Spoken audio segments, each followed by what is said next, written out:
Hello, ladies and gentlemen, and welcome to this edition of the www.muspartans.com Spartan Show for the week of Monday, November the 23rd, 2015. On today's show, we visit with head women's basketball coach Josh Dzurick and senior player Kelcey Daugherty to check in on the beginning of the 2015-16 women's season. Head wrestling coach Kevin Lake and sophomore wrestler Alex Arney stop by for an update, and Simon Coleman visits the set to talk about the 2015-16 intramural schedule. Stay tuned.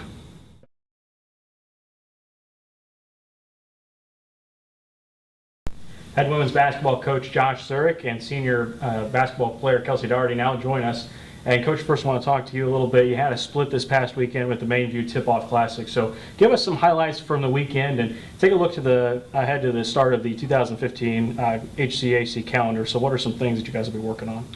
The highlights are definitely Friday was our first game of the season. All the other three teams all have already played, and you get nervous as a coach of whether you can work that practice rust off and get into live game situations. And it was exciting. I thought from start to finish we held our composure. I'm very critical of this group and their kind of mental state when it comes to competition, and I thought they competed. And Carroll's such a good team. They kept making their runs. I actually think they jumped on us, if I remember correctly, and we didn't get down. We didn't panic.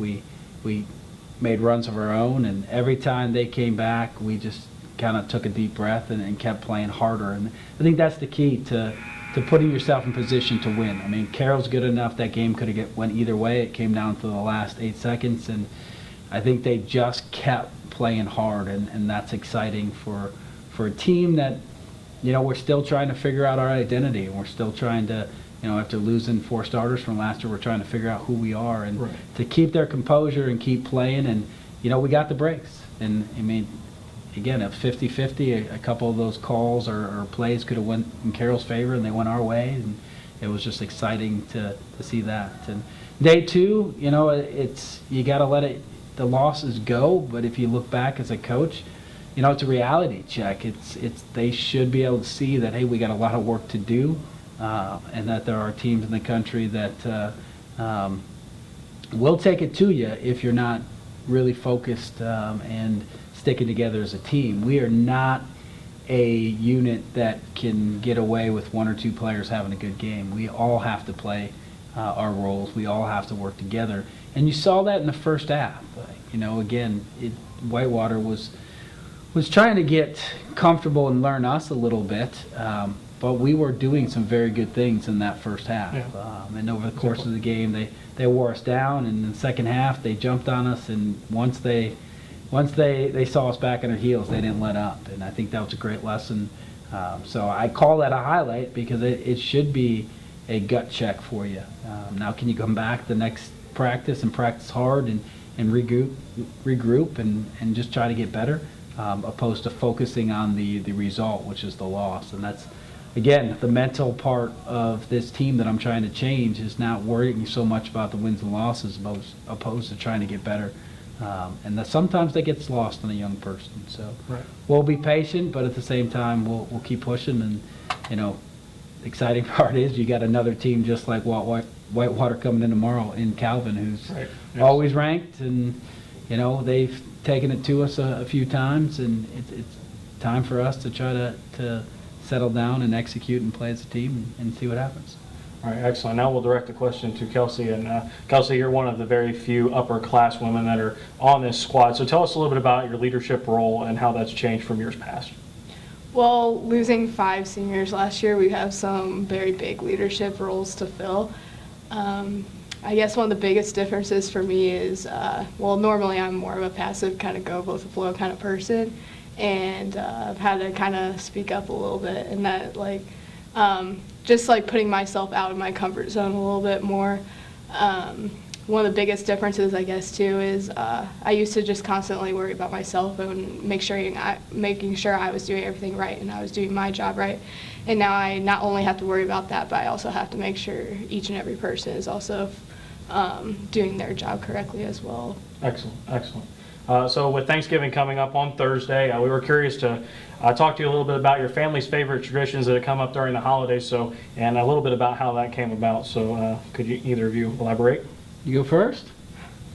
I would say, well, we always go over to my aunt's house, and we always have this certain type of roll, and I can't even tell you what type of roll it is, but the reason we have it every year is because when I was little, that was literally all I ate. I would eat like 8 rolls at Thanksgiving, and that was it. So. Coach Zurich? Ours has always been pretty simple. We always have a family dinner. This year was actually yesterday. My sister came into town with her kids, and we just, all chipped in and had a nice meal. You go back a little deeper to the Cleveland years. Again, that family dinner tradition was the same, but then I would always look forward to my cousin Dave, who was pretty much best friends. We would always end up getting in some type of athletic contest, whether it would be tackle football one-on-one or wiffle ball outside, and those were always like the highlight moments is after watching football all day long, then you go out and beat up on each other a little bit. So kind of miss that, and I'll try to see if he's available, but he's getting old too, so he probably can't handle me. So. Well, we want to wish you guys the best of luck in the rest of your season, and also wish you a happy Thanksgiving. Happy Thanksgiving to you guys too. It's time to meet this week's Spartan Show MVP of the week. We turn our attention to the basketball court this week as freshman men's basketball point guard Adrian Johnson earns the honor. In 3 games last week, the Indianapolis native led the black and gold in scoring and in steals. Congratulations, Adrian. Head wrestling coach, Coach Lake, now joins us. Coach, can you give us a quick recap about the Olivet duels and what you felt were the biggest positives coming out of this weekend? Sure. The Olivet duels were a great test for us as a team. Mm-hmm. Both Adrian and Olivet have really strong teams, and it was a good opportunity for us to kind of test ourselves and against regional opponents, and so it was a great experience. I think the positive is we kind of begun to find our identity a little bit. We moved some people around in the lineup trying to find out where their best fit are, and we're learning now a little bit of who we are and what we hope to become, and so in that sense it was a really great experience and a positive competition for us. That's awesome. Well, we look forward to watching you guys perform pretty well this season, so thanks for joining us tonight. Thank you. Now joining us is sophomore wrestler Alex Arney. Alex, with the team's new home opener coming up on Tuesday, can you tell us what you and the team are looking forward to most? Well, it's always nice to get a good start off at the home meet, and you want to impress your crowd, so it's always good to start off at home. Yeah, have a little home advantage. Yeah.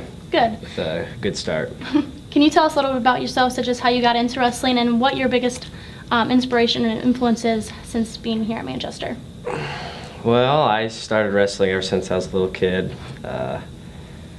Me and my brother have been into it my whole life. We both push each other, so. Of course.